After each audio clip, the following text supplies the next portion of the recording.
Welcome to Talk Around Riyadh, the Wheel of Time showcast. I am your host, Joe Perry, here with my co-hosts, Jen Isgro, Tom Kokoza.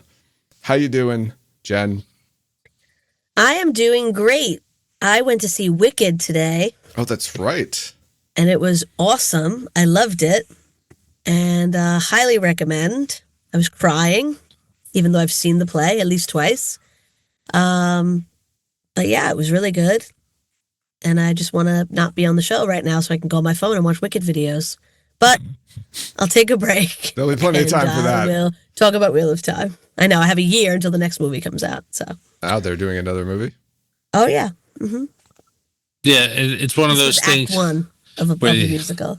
Where they don't tell you the entire advertising campaign that it's part one of two. They didn't, if you didn't know it was a musical until like the last week or so, they didn't even have singing in any of the trailers. Well, I mean, they didn't, which is I feel like I did see some singing somewhere at some point, but I mean, you had Cynthia Erivo and Ariana Grande, and it's a Hollywood musical, not Hollywood, it's a Broadway musical. So it is. I feel like if you don't like, I don't know. I feel like people who know Broadway musicals have an assumption that everyone knows Broadway musicals. Like a lot of people did not know that this was a musical. And Cynthia Erivo is not famous. She's famous now, but she's just an actress like before this. Like what movies has she been in that people saw? Oh, I saw, what was that? I saw that movie which she was in where she actually sang with, oh God. It took place in like a hotel and. Yeah. I know. It came out a few years. Yeah, back. I know what you mean. It's got Thor's in it. It's like the bad guy. Chris Hemsworth. I feel like Josh Brolin might be in it too, or something like that. I have no recollection of. It's like what was it? I know this was exactly my point. Hotel Hell or Hell, something like weird like that. Like she was also on that show on HBO Max. I think it was The Outsider. Yeah, Stephen King novel adaptation. Yeah. It was really good, that show too. Actually, yeah, that was very good. I can't get past Ariana Grande with blonde hair and the eyebrows are blonde too. It's weird.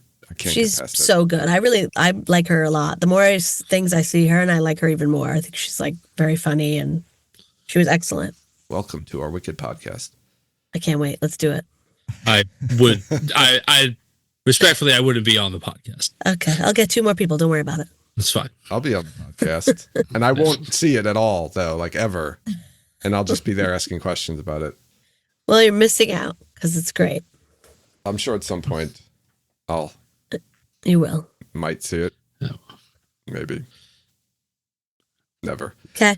Anyway, it's Friday today, and we haven't seen. Friday football, Amazon's Friday football, no real-time content whatsoever. So I was not surprised. I feel like we would have known ahead of time if it was going to be there. So, yeah. Okay.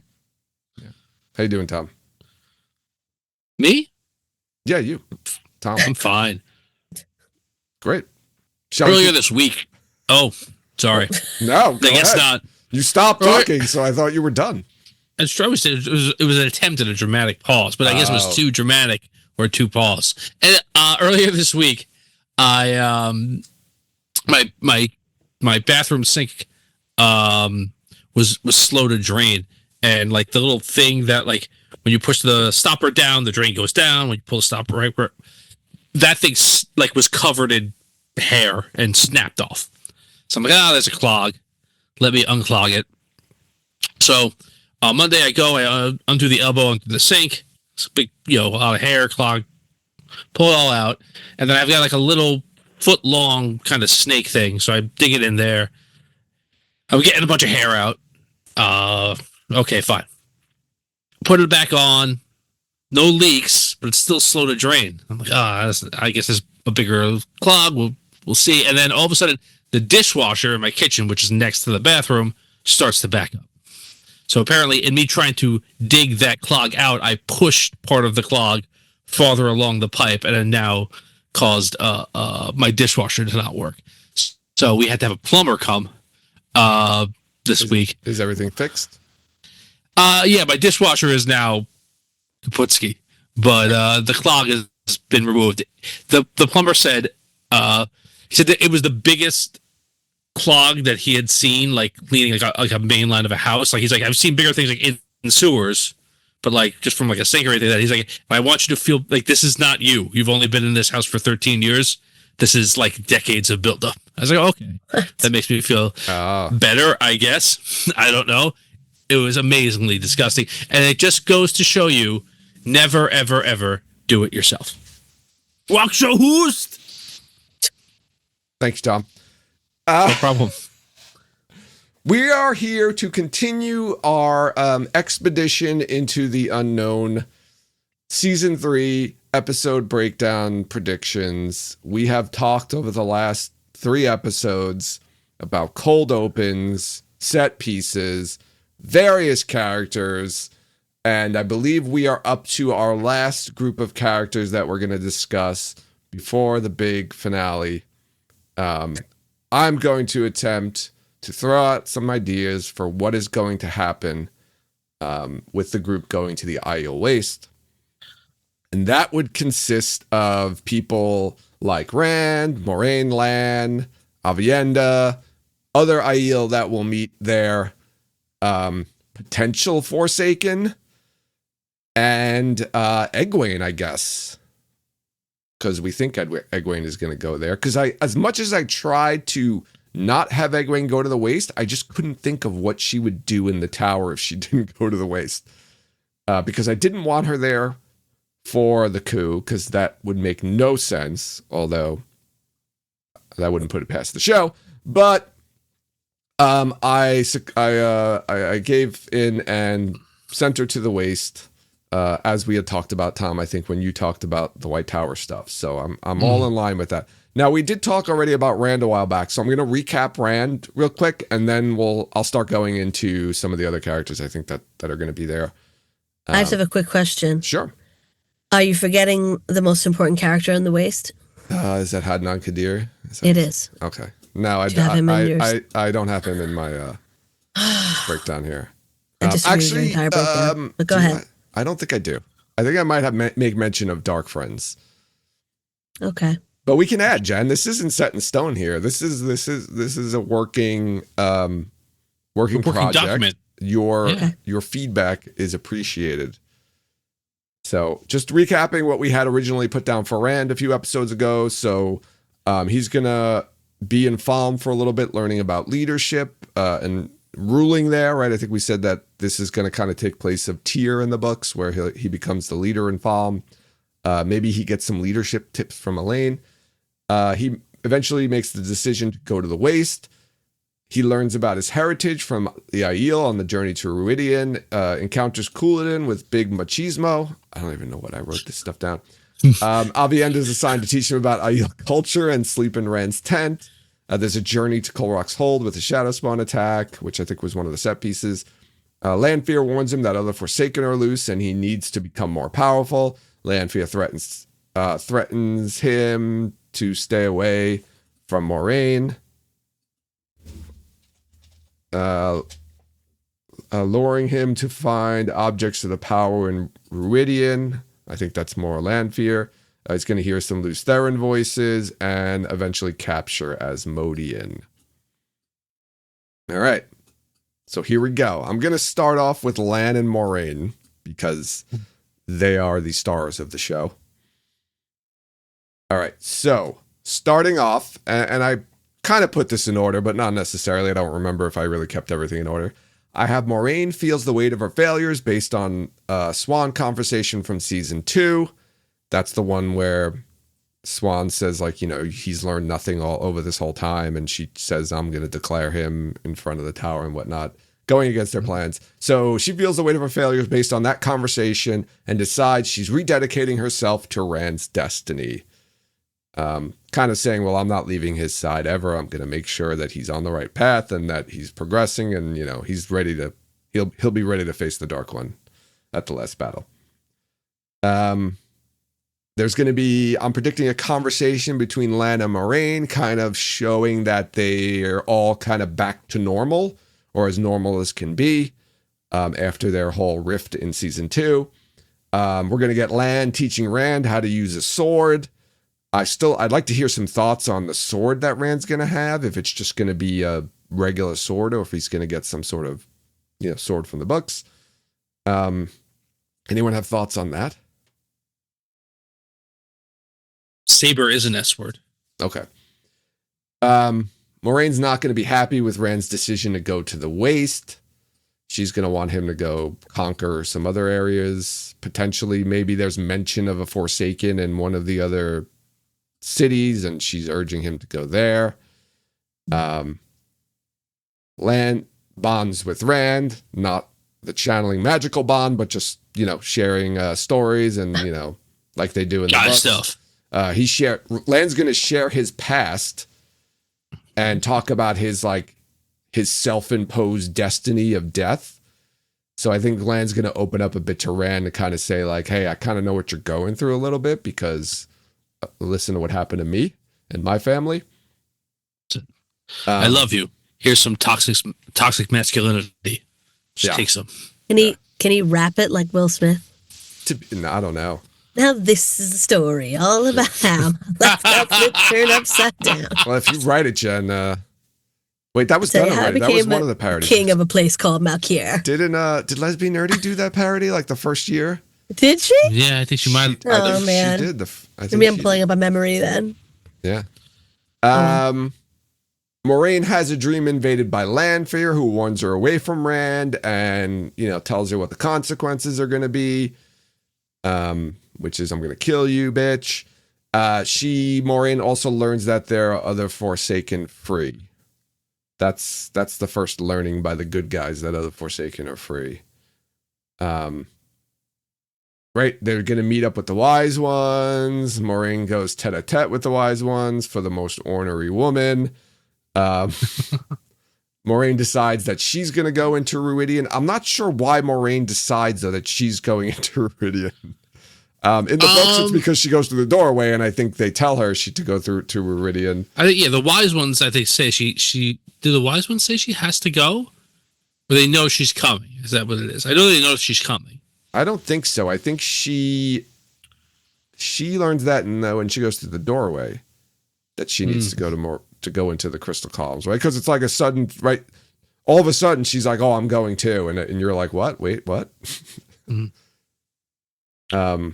So I don't know what the impetus is in the show for her to go.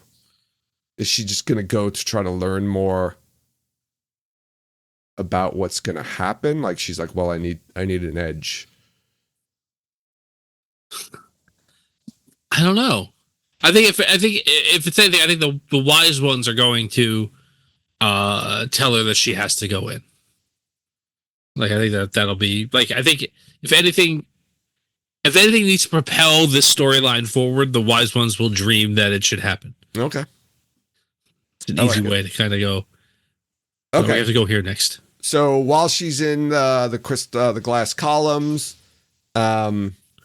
she sees her many futures, and encountering her own death is the only possible way for Rand to succeed. Just like the books.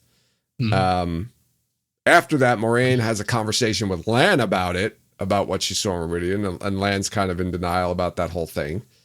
And there's going to be some tension there. Moraine's going to send a letter to Swan because she's going to feel that imminent death coming.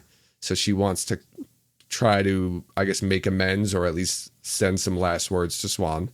So we'll get another Moraine writing a letter to Swan, and hopefully she's not writing gibberish letters so Brendan won't flip out. And it never gets delivered. Yeah, well, I don't know. That's a good question. I can put that in there. You want to put that in there? Or it ends up on somebody else's desk. I'm putting it in there. She never makes it to her. Now you want to say it goes... Elida intercepts it? Is that what you were saying? Yeah, I don't even know if she reads it, but you could just see it like on her desk or something. I don't know. I guess she would read it if she got it. She would read it. I don't know what it would. I don't know if a lot, like, what would it say? It would be more of like, oh, wait, so you think she gets it before the coup? And that's another, like. No, I was thinking she gets it after the coup. But what's the purpose then? Like, if the coup's over, I don't know, just because Swan doesn't ever get Maureen's letter. No, I It's know. like dramatic tension. Oh, you're saying to show that it never gets to her. Like, that's the way they could show it never gets to her. Yeah. Okay, gotcha. Like by the time it gets there, like she's not the Amerlin anymore, and it doesn't make it. It makes it to the Amerlin's desk, but it's Elida. I don't know. Just adding a little bit of. All right, I like it. I put it in there. Yeah, I think that's good. That they could possibly give Elida some inside information to use badly in season 4. I don't know if Elida could intercept a letter to the Amerlin before she was the Amerlin, unless she's that good. And she does have like Alviarin. Yeah, there's I think there's a bunch of different ways you can have that happen. She could steal it, like she has spies and steal it, or like you said, like somebody else intercepts it. I like Gabe is saying Swan's just about to open it when Elida and crew break into her study. And it gets I can see she's like she opens it and then it like drops to the floor and like open and like she never gets to read it. It falls into the fireplace and burns up. Yeah. No, never to be seen by or read by anybody. I like it. I like the. It self-destructs after it's been open for 15 seconds. Yes. Well, they do. Right? Don't they have weaves that do that? I don't know. I feel like they. I'm thinking of Harry Potter. They have that, don't they? After the message plays, it just like burns up. The Howler, right? That Mission Impossible. Oh, maybe. I'm thinking of Inspector Gadget. Yes, this message. And he always threw the note in the garbage can with the guy, and then Chief would get blown up. Yeah. Elida throws one of it in my favorite cartoons. And Alviarin gets all blown up. Oh, black. Yeah. Soot all over it. We're gonna have Lan when he meets with like the Aiel. When he meets the Aiel, like we're gonna probably get a meeting with Lan and like a clan chief or multiple clan chiefs. They honor him. You know, they go through the whole thing. We learn that Lan fought in the Aiel War and learn a little bit about that part of Lan's background as well. And then of course Moiraine and Lanfear fight to the death. I don't have that much for Lan in here. I think most of his stuff is probably gonna be with Rand and Moiraine, just like interactions with them. I think otherwise, I don't think he's really gonna have his own story. What about something with Nynaeve before they separate? Are they gonna see each other? Oh, I forgot all about that, Jen. That's a good thing. What's gonna happen with them? Are they gonna do it again? They should. I mean, I would. So they just do it and they say goodbye? Hey, look, I'm not picky. Is there like a sadness Either one, whatever. Is there like a sadness to their departure? There's got to be, right? Yeah, well, I mean, at this point in the story, he still thinks he can't be with her, right? Yeah. But he still loves her and wants to protect her, but he still thinks like... I feel like they're not going to do it then. I don't know. Why? Because I feel like he's just reconciled with Moiraine and everything's good on that front. And he knows, like you said, he knows he can't be with her because he doesn't care. Yeah, she just lived like 7 years with him as her husband. She's going to care. I'm saying Lan's not going to want to do it because he's like, he won't be able to like bear that again. Like I can't, like we need to just kind of separate because, I can't be in a relationship with you. He tried that in season 1 and she just busted back into his bedroom and then he was like, all right, fine. Well, if you put it that way, let's do it. I think I don't think he'll make the same mistake twice. But you don't think that part of Maureen's exit the mortal plane strategy is going to be like making accommodations so that Lan will be ready for 90? Like that's what she does, right? She like sends Lan to somebody to keep him sane enough so that he can be ready for Nynaeve. But Moiraine doesn't know she's going to die yet. This is before, right? Because this would be at 5. Yeah, but he would have to lay the groundwork for it. But in the show. But in the books, she doesn't start really laying that groundwork until after she knows. No, they have to lay the groundwork for us. Oh, I see what you're saying. Like you can't just bring that up later in the show without having Lan and Nynaeve mention their relationship again at the beginning of the season or something. Something has to happen if that's gonna come up later.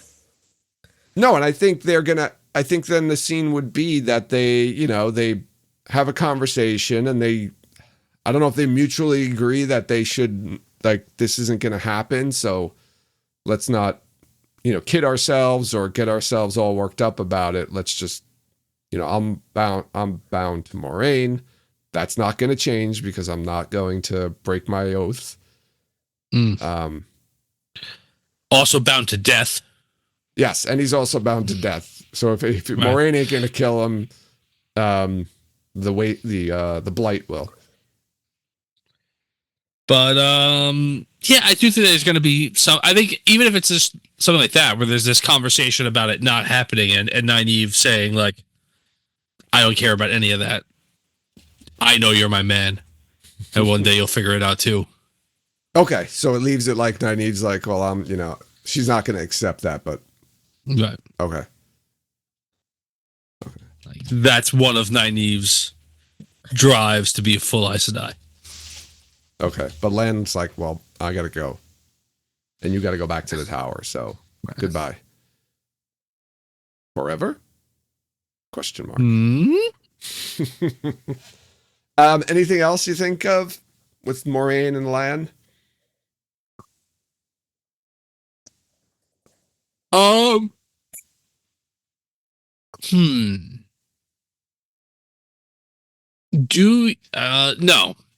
nothing else. All right, I'm going to move on then. All right, let's talk a little bit about Avienda. She'll probably have a fairly large role in this season. I think she will be... So I guess the question is that I have, because I wasn't sure about this, is she not... The wise ones are going to call her to be to train, right? To drop the spears and train as an apprentice to be a wise one. Will that happen before they leave for the waste? Like, will it be involved? Will there be a dream involved, or Yes. will it happen when they get to the waste? All of a sudden, they're like, "Hey, by the way, you're coming with us." It has to happen before they leave so that she can ask Bane and Chiad to go with Perrin. Right. And I think it should be addressed similar to the books. Like, she wasn't supposed to go out then. They wanted her to stay. And she like kind of snuck out so that she would get out of doing it. So they visit her in her dreams? How do they do it? They said a letter in the book? No, I think it's right, because there's a bunch of... Well, here's the other thing, right? You could just have other Aiel at the beginning of season 3 in Falm and be like, oh, the other Aiel made it here. And there somebody delivers a message and says, hey...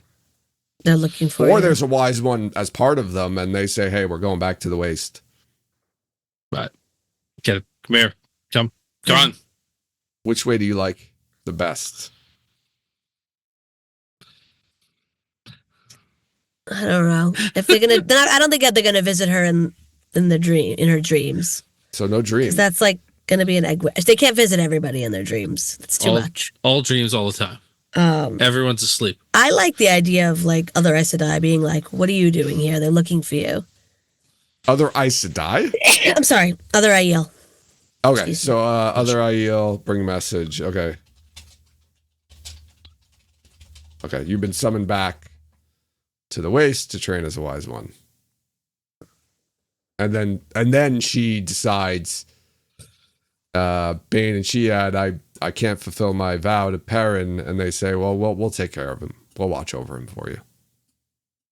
Yeah, I think that ties up nicely, to be honest with you. I do too. I think so. I think her... It's almost like they planned it in advance. Her duty to become a wise one is greater than the toe she owes Perrin. Yeah, Yes. that'd be like too much shame for her to like not listen to the wise ones when they're like demanding her to return.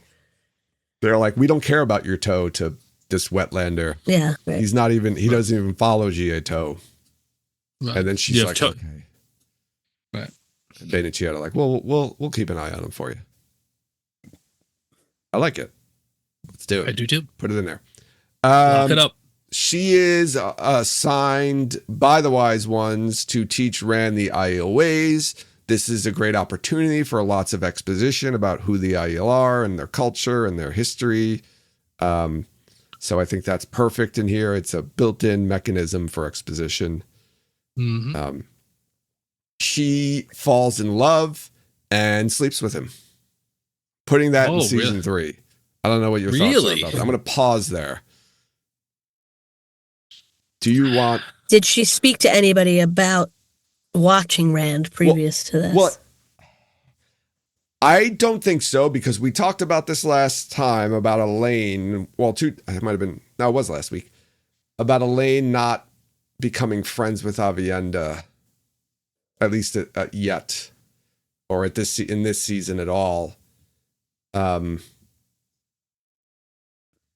I think that her ambivalence or maybe discomfort with it is going to be that Egwene is there, and it's known that Egwene and Rand were together at some point, and she becomes friends with Egwene, and she feels guilty, just even though she really shouldn't, but she just does feel guilty about having feelings for Rand. I just still like the idea of Elaine, like, never speaking to her before, but just being like, keep an eye on him for me. No, wink, that's terrible. as like a joke, and then Avienda takes it like so serious. No, that's a joke. No, like not like a half joke, like, oh, keep an eye on him for me, but like whatever. And she thinks it's like serious. And she's like, that was like a promise I made to her or something. I don't know. I don't know. She already got a promise to Perrin, so now we're gonna get another promise. Yeah, I don't even think she has to feel. I don't think she needs to feel guilty. No, we said right. You said. I don't think she needs to feel guilty towards anybody. I think she can just feel like resentful of her own destiny. Yes, and use Elaine as the barrier that she puts up. Like, she doesn't want to fall in love with him. She doesn't want what her future is. So that could be the cause of her angst, and like every time she tells him that she's promised, like, that he's promised to Elaine or whatever, it's like she's telling that to herself. Well, I guess that could be it too, right? She doesn't need to really be friends with Elaine. Like Egwene is friends with Elaine, right? And she becomes friends with Egwene, and Egwene talks about how she was with him, and now Elaine kind of got a thing for him, so she doesn't want to be involved in all of that and cause any tension between any of them. So, do you think that Rand and Elaine have slept together? Did we talk about this? Well, we were talking about like sleeping together. He's going to sleep with someone in each season at least. So that's why I put Avienda here, because I mean, when is he going to sleep with Elaine if he does? Like in the first episode? Scene 4, episode 1. He's just sleeping with her. It just starts off, he's sleeping with another woman. Yeah, man. We didn't put that in the Elaine story, so it's not going in. I almost feel like they wouldn't. Like, I actually, for whatever it's, I like the story beat where it's like when they finally get together, like that Elaine's like, I gotta like make up for lost time here. You've like, we were the first people to like we were the first of the three of us to be a couple. We're the last of the three of us to sleep together. Yeah, and I don't think he's sleeping with Min. I don't even know if he's even going to be in the same room as Min in this season. So I think he's sleeping with Avienda. He's definitely going to sleep with somebody. It's not Lanfear. It's not Egwene. It's not Min. It's probably not going to be Elaine. It's got to be Avienda. And where this happens, we'll figure that out later. But it's going to happen, I think, at some point in this season. You know what, Joe? I was against it. You convinced me. Okay. I'm for it now. Let's do it. Okay. I think I hate this more the more we talk about it. Just in general, the entire storyline from the books, everything. You hate the storyline from the books? Like, it's just, I didn't, but now the more we talk about it, the more I think about it being on screen, added to the fact that he's like, was in a committed sexual relationship with Egwene now. She broke up with him in the first but episode. That doesn't Get happen. over it. We broke up 2 months ago. It's like it's gonna be like it's gonna be over a year ago, but when this season starts, it's just very like male fantasy. Like I don't know, it's just like they all want me, but it's okay because they're all good for me in different ways. Oh, okay. Well, it's taken from like a mythological thing that I know. It's just that mythological thing was also male fantasy. I'm sure. You know, it's Oh, I'm sure it was. where do they get a load of this one? You know? They all want to bang this guy. I didn't just make this up. This is real. All right, it's fine. Whoever the original guy was ruined it for everyone. I have that. Theron wasn't sleeping with a lot of people. Well, he was sleeping with only two. Lanfear, and once he met Ilyena, that was it. He was a committed man. Luce Theron was probably sleeping around. Oh boy. I think it will work better, and I think that the show is going to go down the path of it not being like that it's a truly I don't know how to pronounce the word I'm going to say, but like it's polyamorous, yeah. Like that it's not just Rand has 3 wives, but these 4 people are in a relationship. To be honest with you, I don't even think they're going to have time to develop any of that. I think it's just going to be Rand meets different women along his journey and sleeps with them, and they fall in love with him. That's what I think it's going to be. And they're not all like he's just Don Juan. But what about the end? The end, they're not all going to be like. Well, at some point together? Towards the end, they're going to all meet and like not dislike each other and kind of actually like I think we're going to get. You know, we talked about probably Elaine and Avienda becoming friends later on with. When with I don't mind. I will put. I don't mind what the Don Juan thing. I will put $10 down against your $5 piece that Avienda and Elaine are in a romantic relationship in this series. If it goes all 8 all right, seasons. Let's do it. I mean, it's a win-win for me. Write that down. Would that make it better for you if they are like it's not just they're all in love with Rand, but they are in love with each other together? What if Min and Elaine get into a relationship and I'm fine with that too this season? Sure. All right. Let's do it. Yeah. I don't know. I'm not typing that in there. But at some point I do have that Avienda will get punished by the wise ones for something or other and do, a useless task like as is the IO way to punish somebody. With her shirt off? Just making them do useless labor. Nah, she can, whatever she wants to wear, good. she can wear. She can keep her shirt on. She can keep her shirt on. Okay, good. There's going to be a confrontation with Couladin, like an initial confrontation with Couladin. He's kind of, obviously intimidated by Rand, doesn't like him, and just kind of talks shit about him, like, He surfs in. Just being Couladin. On the sand. Yeah. Couladin being Couladin. Sand wave. Sand wave. We are going to learn at some point, obviously, that Avienda can channel. Oh, yeah. Because, hey, remember that? Avienda can channel. Who cares? We don't have time for this. She's quite powerful. So we're going to learn that at some point. I think fairly early on. Is Avienda the most powerful IEL channeler in 1,000 years?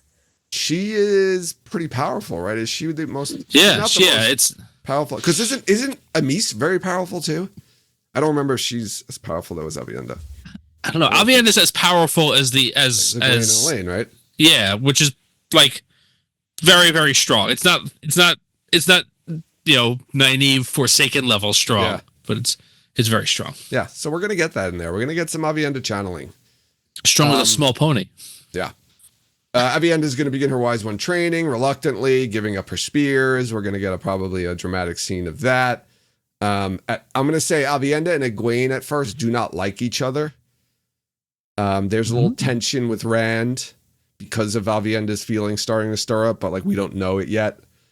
But she's not going to, the two of them aren't really going to get along at first. And maybe this, I don't know if we see this in the beginning of the show when they're at Falm, or it happens later on when Egwene comes back to the way or goes to the waste. I'm not really sure, but I like them not liking each other at first, and then Egwene eventually starts training with the Wise Ones, and the two of them actually like she's I could say this. Avienda could also be upset that Egwene's training as a Wise One, not to become a Wise One, but just going through that training, that apprenticeship, and she's not Aiel, and Avienda's kind of like maybe feels a little competitive and like, why is this Wetlander doing some of this stuff? And maybe Egwene's doing some of it better than her at first, and she gets really, really pissed off at Egwene. So I like that, at least in the beginning. But as they're training to become wise ones and going through a lot of that rigor, they become friends. Do you think that Avienda could have to explain Aiel culture to Egwene and Rand? Yes, I think she's going to get some of it. I think Egwene's going to be there for a lot of that exposition. Moraine, Lan, Egwene, Rand, I think they're all going to be together. And while a lot of this is happening, that a lot of that Aiel exposition and culture learning. Right. Well, I mean, and think about like the wise ones don't really like.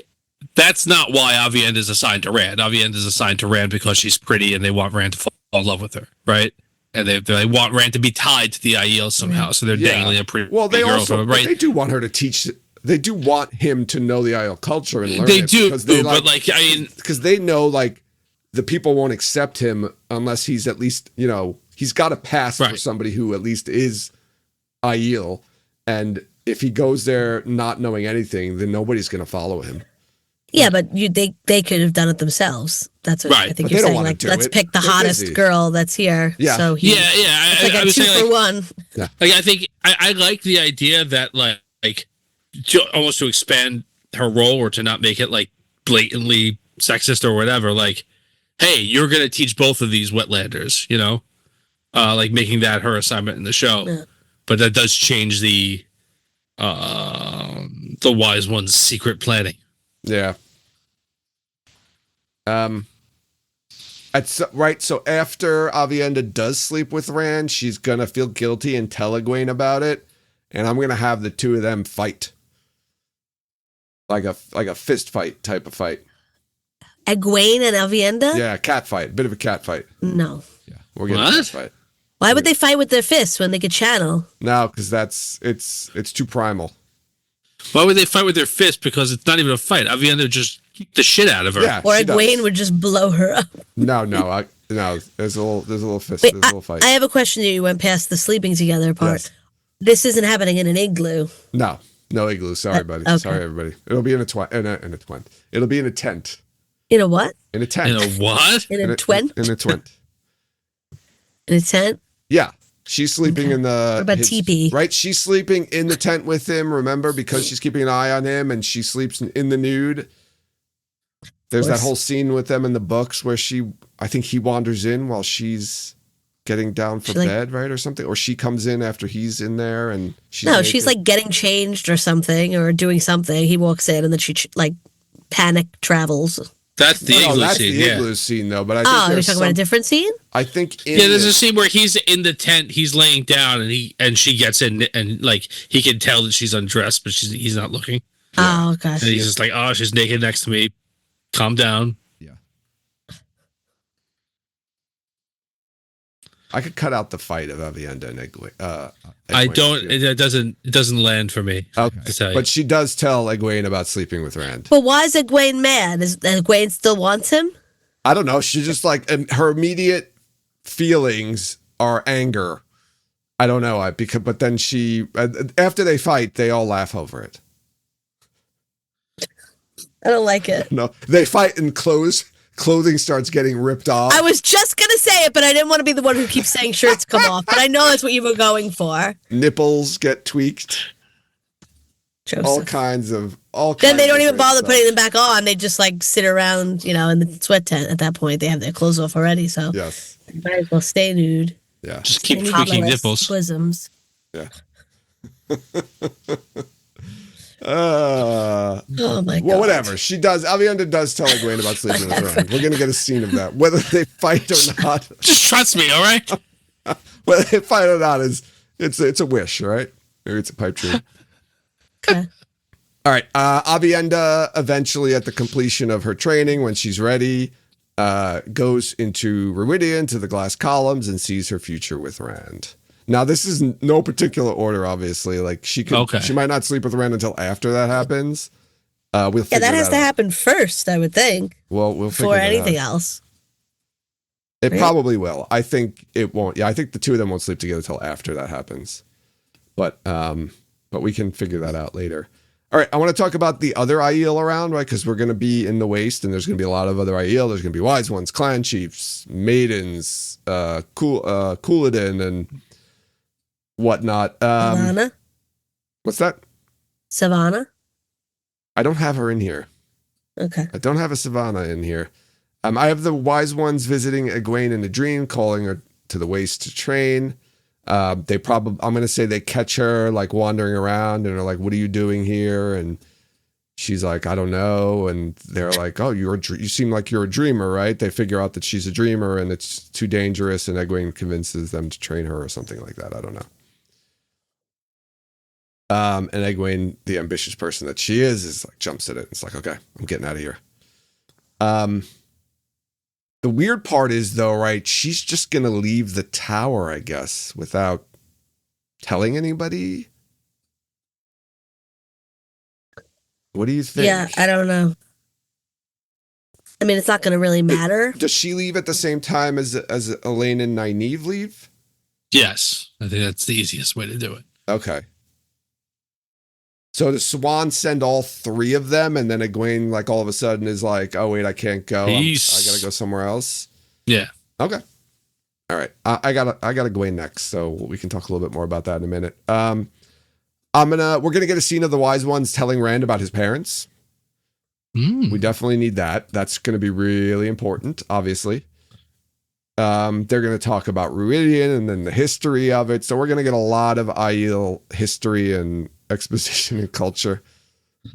Sorry, I'm laughing at that, Jen. Yeah, me too. That's immediately what I thought of when you said peace. The boy disappearing. Yes.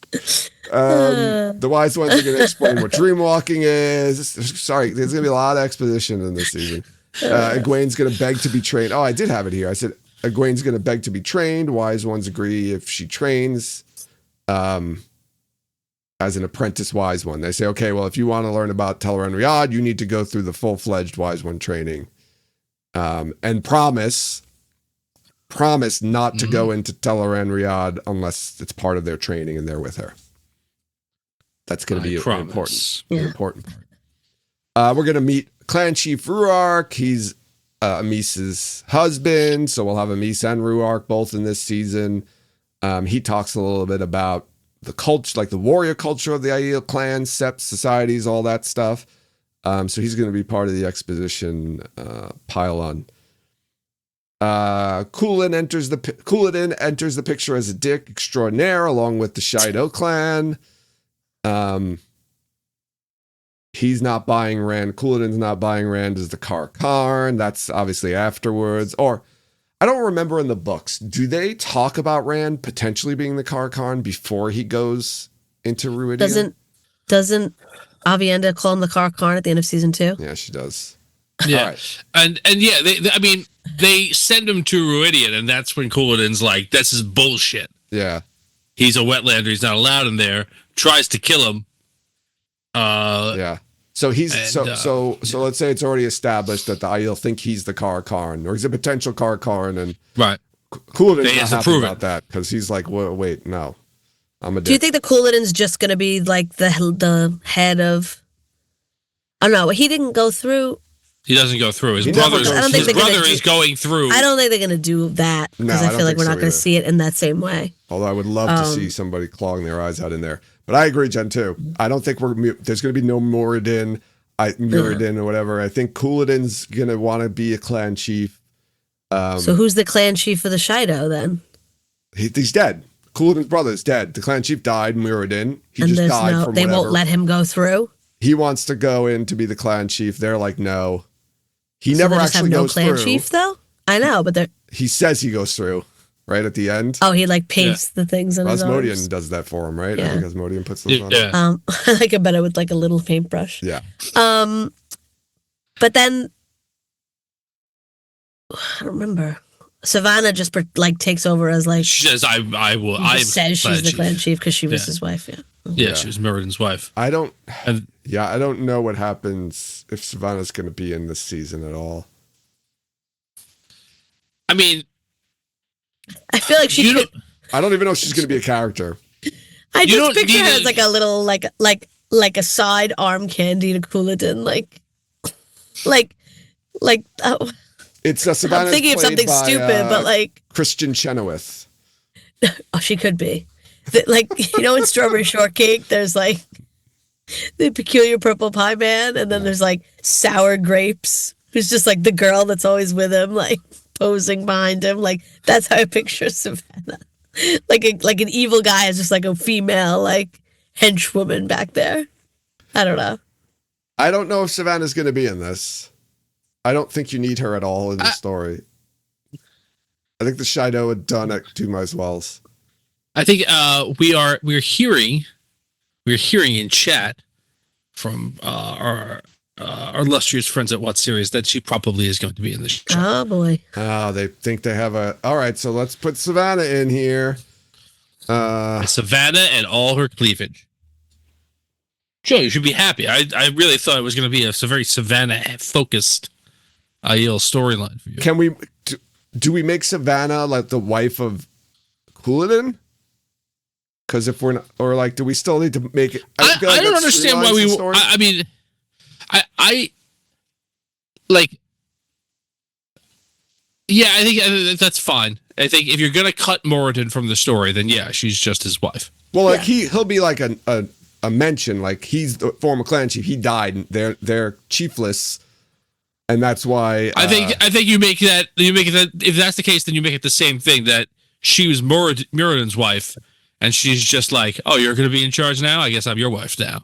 Do we want to go into that? Like, it's not a lot to go into, but... That's her... that's her whole bit. Yeah.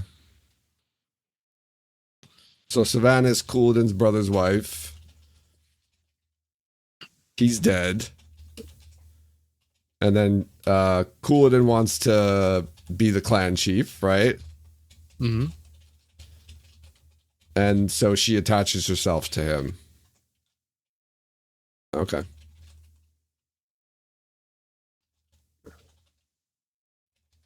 Okay. Couladin, I also have Couladin being friendly with a Wetlander bard who's been feeding him delusions of grandeur, which will be Asmodean. I think his purpose in this season is going to be to cause a little chaos. He's working with Lanfear on that part. I have Couladin, of course, pretending to enter Iridian without approval from the Wise Ones. He shows he's got the like after that whole thing happens, he says like, "No, I'm the Karn. Look, I have the marks. I have the dragons." So then there's like a race to Alcardal to go to the great Aiel, whatever. God, can't speak. Sorry. What? Amphitheater? Congregation spot? Congregation of Aiel. Thank you, Tom. I heard the "k." I was like, I'm trying. Excuse me. Couladin reveals his fake dragon tattoos. I don't know why I thought this happened in the book, but when it rains, I want him to paint them on. So when it rains, they like start to come off, and then he's like revealed as a fraud because his tattoos aren't real. Oh yeah.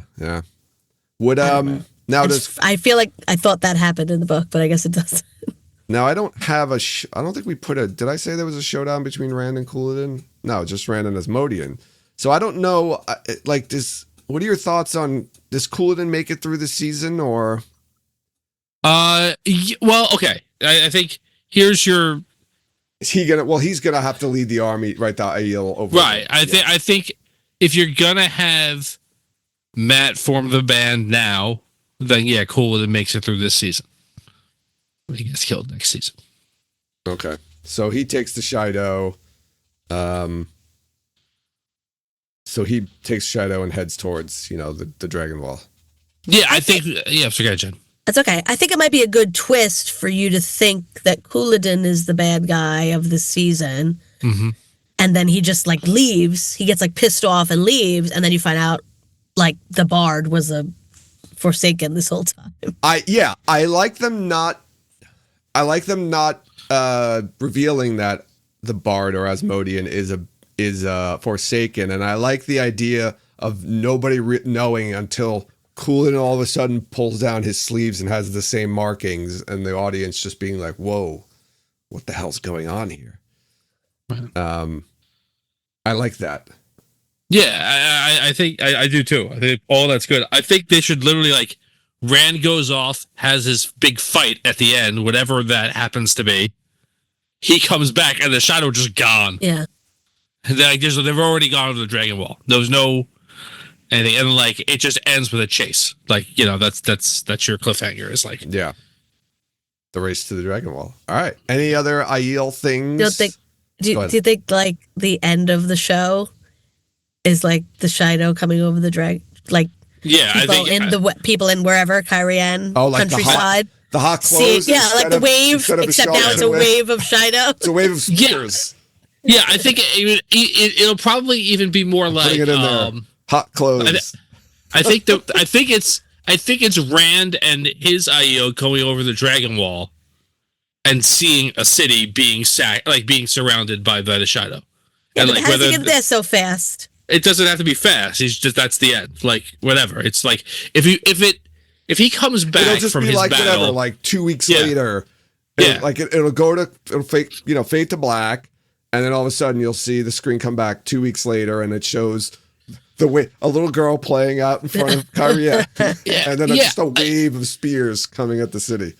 Yeah, I think either like is it going to be Kyrian? We talked about this possibly too. Like they go to Tyr, and that's where he gets Kalantor and all that or whatever. What do you want to say? If we're going to put this as our hot close, what city is he going to? I don't know. I gave you two options.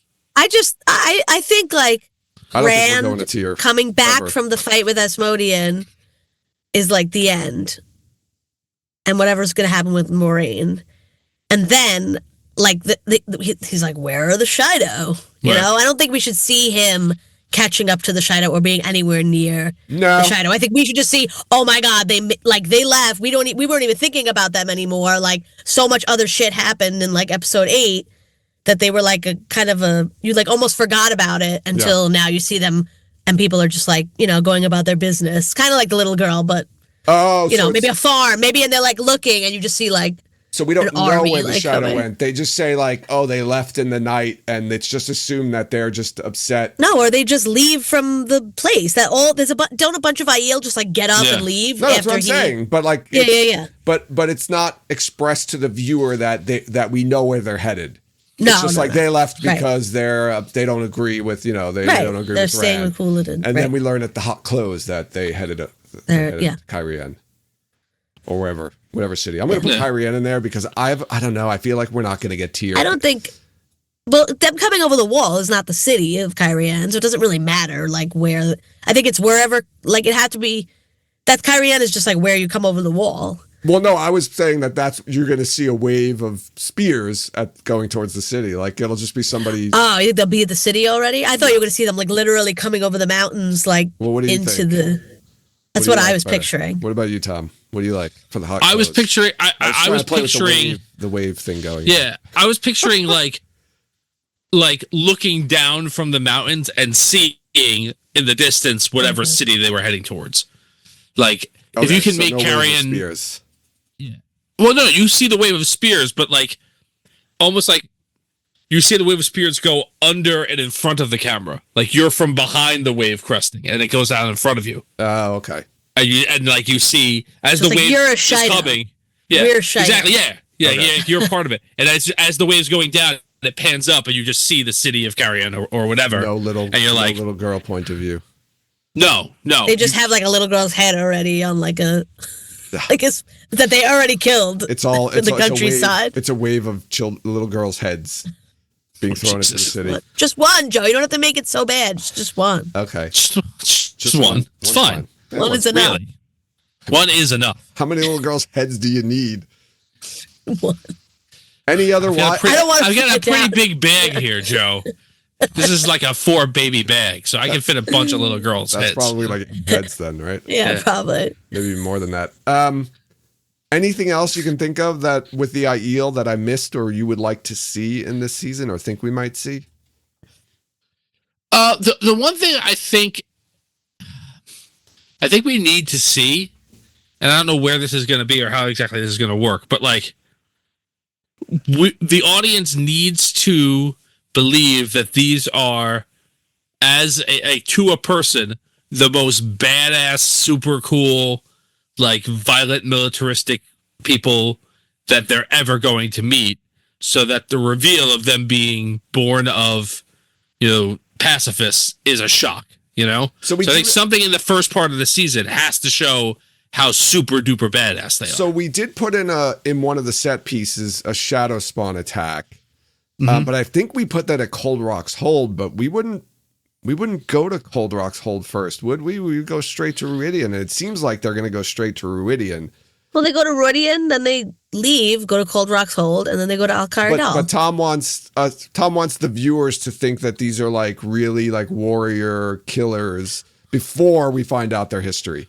Right. I see what you're saying. Yeah, like you've already have the Aiel in book 3 a little bit, and then the beginning of book 4 before like you find this out. So like you need to have more than just Avienda is super awesome, or those three people are super awesome. Like you need to show. Must be a fight before that. Yeah, I think there needs to be something, right? Whatever it is. I looked back and it's we just put Shadow Spawn attack in the waist. We didn't specify Cold Rock's Hold, so. That could be it. It could be an attack. Yeah. And I think there is a possibility. I mean, we did see them in season 2. They could go to Cold Rock's Hold first. Yeah. And then go to Ruidian. Yeah, Ruidian's probably not going to be till mid-season. And then. Like the columns and stuff. And then go to Okay, they go to Cold Rocks first. They could do that. Then go to. It's on the way to Ruidian, maybe. Wherever they could just go. Don't they just like end up at Ruidian? They take outside of Ruidian, Portal Stone, right? Right. So they could end up like outside of Cold Rock's Hold, or a little bit away from Cold Rock's Hold, and they can walk there, stay there for the night, whatever. Didn't we like learn look about through the culture? The Shadow Rising? And isn't it like 20 chapters before they actually leave Tyr or something like that? It's a very long time. It's like a quarter of the book, and it takes place in Tyr. It's gonna be half an episode probably. I think it's one episode for a whole episode, to be honest. I don't know. Yeah. I think they're gonna leave for the waste at the end of episode 1. Having the same conversations again. I know. I mean, they're gonna have to be at Faldara. They have to be at Faldara for at least one episode. They have to. You can't just not explain what happened. Well, I feel like I was on the no. Yeah, I was. They're just gonna go. I don't even remember. I was the one saying that they were gonna have to stay in Faldara. But I do think that. Here you go again. I do think that they'll be in the waste by episode 2, but they won't be in Ruidian until episode Rand won't be in the columns until like episode 4, probably. Yeah, all right. So you do have time for something to happen. It could be on Chandare. They could get fucking attacked on the mountain. That's what Omar is saying in chat here. I just want to make sure as many people say Chandare as possible.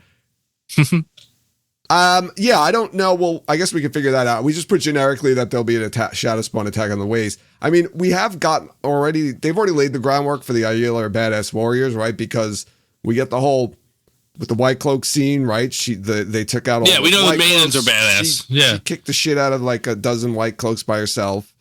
When Herbane and Chiad in Falm killing the Shan Chan, they were kicking ass there. So I think we've gotten enough of that. So maybe we don't need. I mean, we can just see them all. I mean, I don't know, Tom. I'm not really sold either way. I do think we're going to get an attack on. There has to be at some point. Like, maybe on their journey to Ruidian, there's an attack. Okay. All right, let's do it. Let's sprinkle it in. Okay. Are we ready to move on from the Aiel? Yes. Sure. We have one more real main character to talk about. We really haven't talked about any of the bad characters.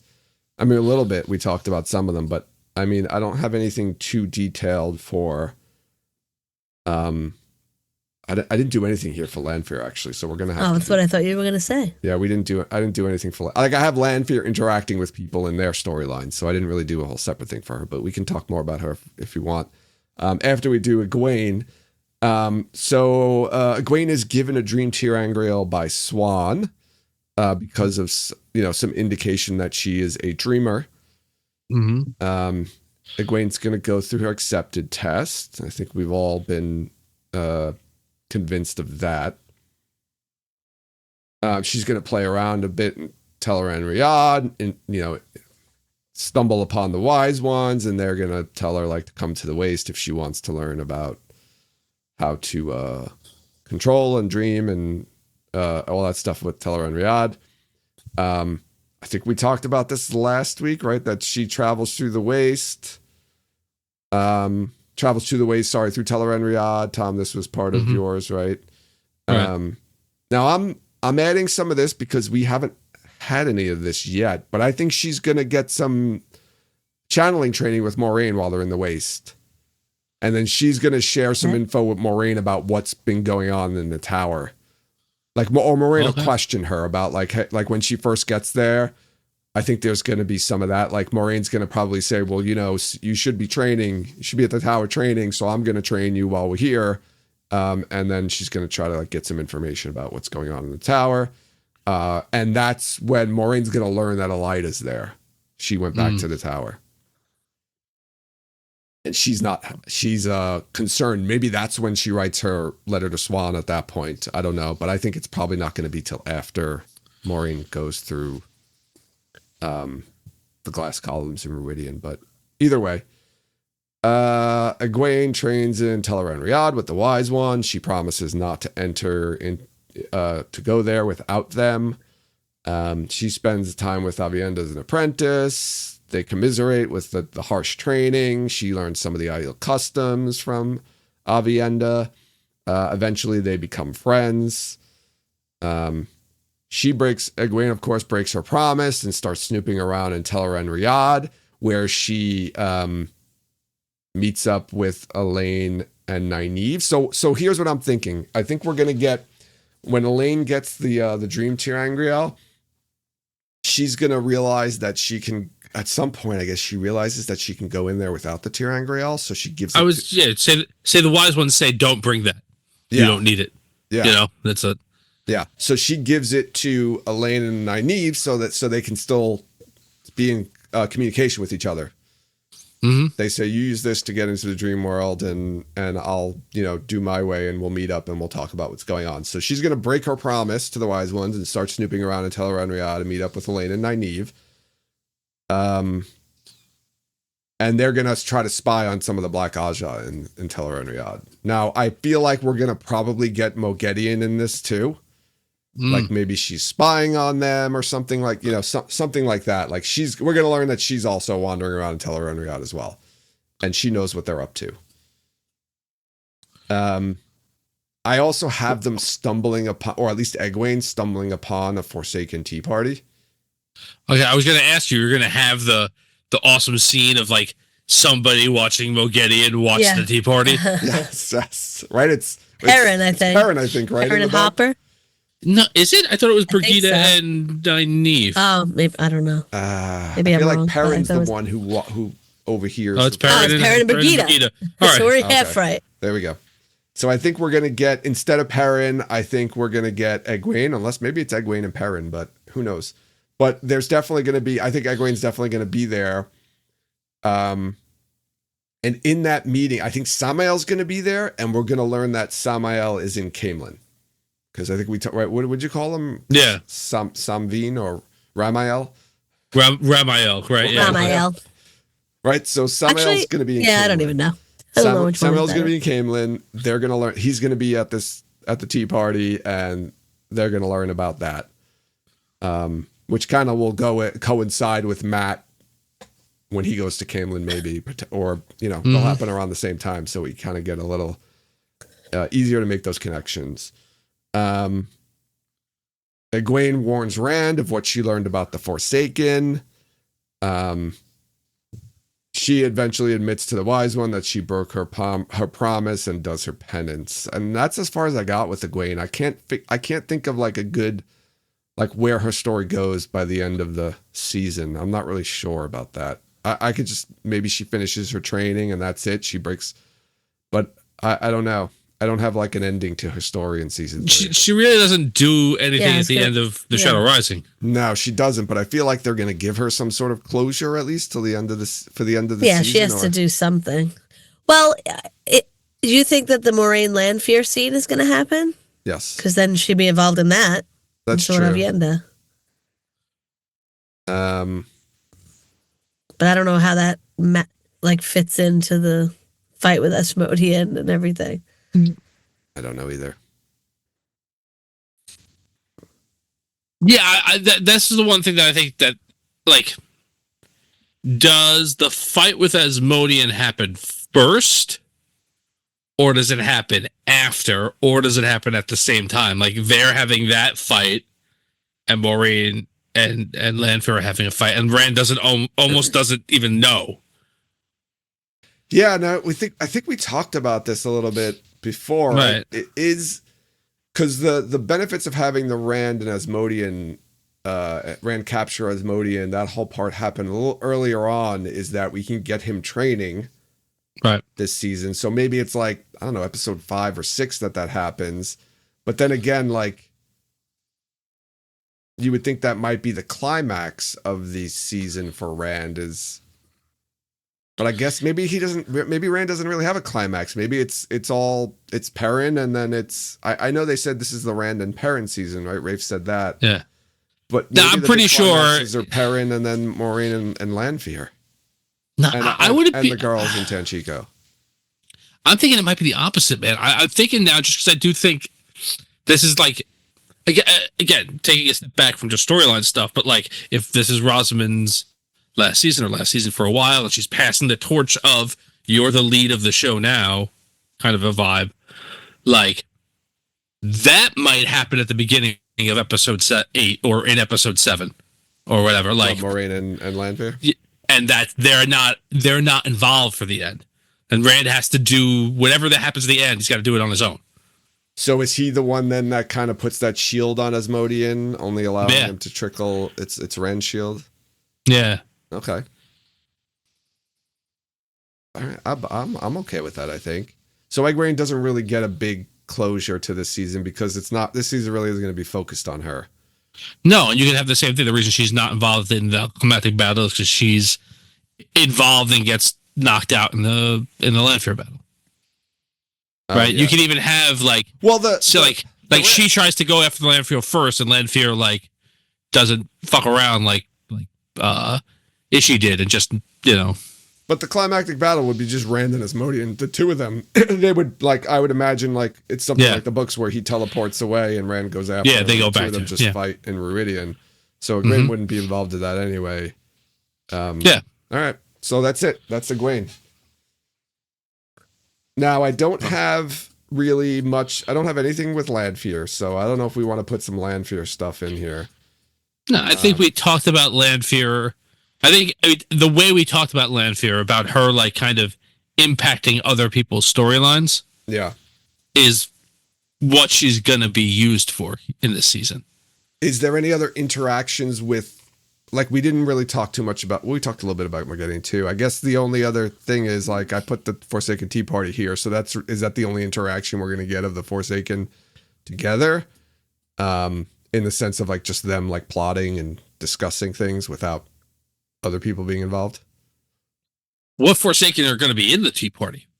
I think it's going to be Lanfear, Samael, and Asmodean. Is Margeddon going to be there? No, we're going to say no. Well, what if she is there, just to make things a little easier? Okay.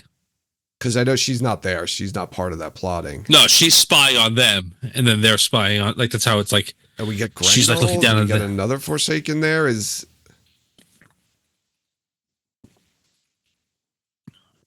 No, I think there's 4 Forsaken in this season. That's enough for a tea party. All right, and they'll all be there, or at least 3 of them will be there. Right. Like, I like the idea of Asmodean being there, but we don't know that he's with Lanfear, like he's been working with Lanfear in the way, or that he's in the Waste. Like, we don't know that yet. He's not revealed to be a Forsaken until like the last episode of the season. Yeah, I like that. And you can literally just have it like whoever's watching it, like his back is to them, and they never see who that guy is. Oh, that's right. Well, he could be doing a Mask of Mirrors too. Yeah. I mean, we could throw that in there, and the Forsaken Tea Party could be.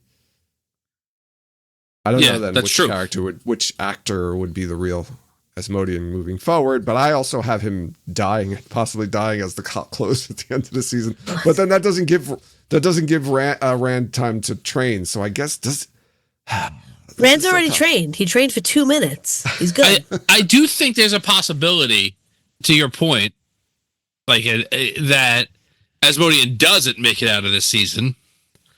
What if he dies? Or he gets killed.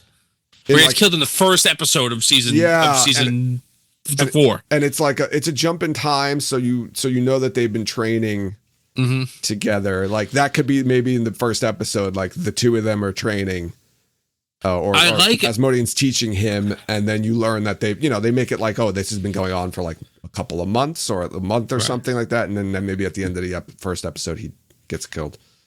Yeah, if you do, we're getting crazy ahead of ourselves. But if you think about save it for two years from now. Yeah, remember that. No, go ahead. I was gonna say, yeah, if you do.